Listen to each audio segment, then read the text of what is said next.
Now, from the Columbia Basin, your local news source, this is iFIBER One News, presented in high definition.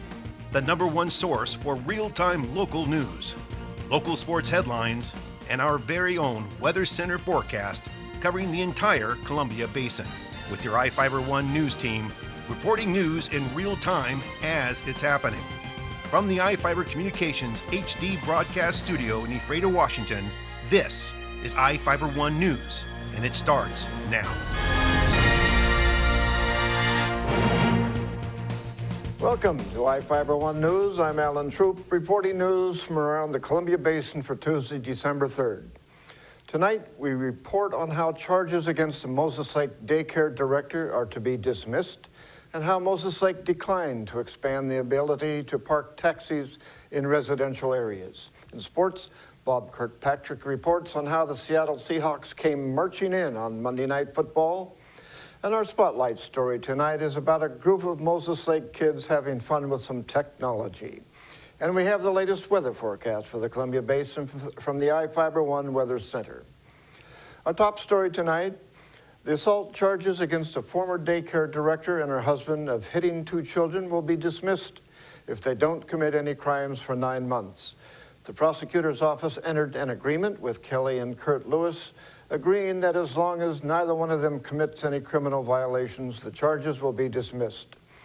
The Moses Lake couple was charged with assault in the 4th degree after being accused of hitting 2 children.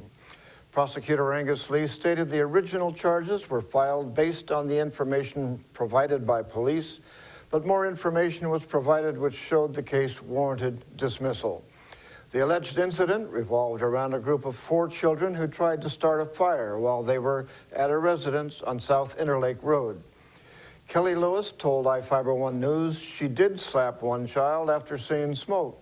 She said she reacted out of fear, and it wasn't something that was in character for her or her husband. The incident involved children Kelly and Kurt Lewis adopted. They were not children at the daycare Kelly Lewis used to run, the Children of Grace Preschool and Child Care Center. The prosecutor's office could prove Kelly Lewis slapped the boy in the face, but it could be considered an appropriate response to attempting to start a fire. State law allows spanking and slapping. Lee told iFIBER One News there were no allegations that Kelly Lewis struck the children with a closed fist, and the marks caused by the pinching were minor and would disappear quickly. In light of all the information now available to this office, there is no longer a public good served by pursuing charges. The State Department of Social and Health Services required Kelly Lewis to close her business while the department conducted an investigation which showed the allegations were unwarranted. For more on the story, visit us online at ifiber1.com/news. Moses Lake residents running taxi businesses from their homes can have only one taxi parked at their residence. Several Moses Lake City Council members said they wanted to protect the residential areas when they declined to change rules that limit cab companies to only one work vehicle being parked at a home at a time. The request came from Nathan Pack, the owner of Pack's Taxi and Delivery. Pack asked the council for an exception to the ordinance. He started the business at his home on Avery Street. It has now grown and expanded to an office in downtown Moses Lake.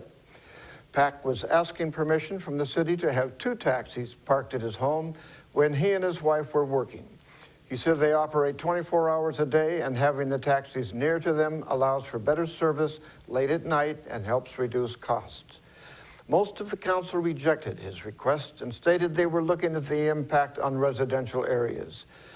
Councilmember Karen Liebrecht said, the ordinance needs to safeguard the rest of the neighborhood.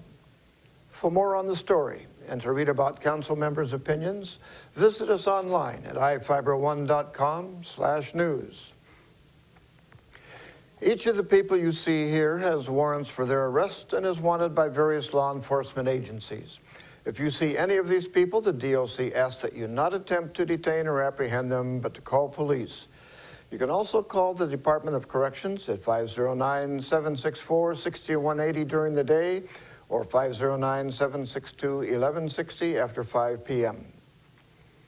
We will be back after these messages with the latest from our iFIBER One Weather Center, sports, and more news.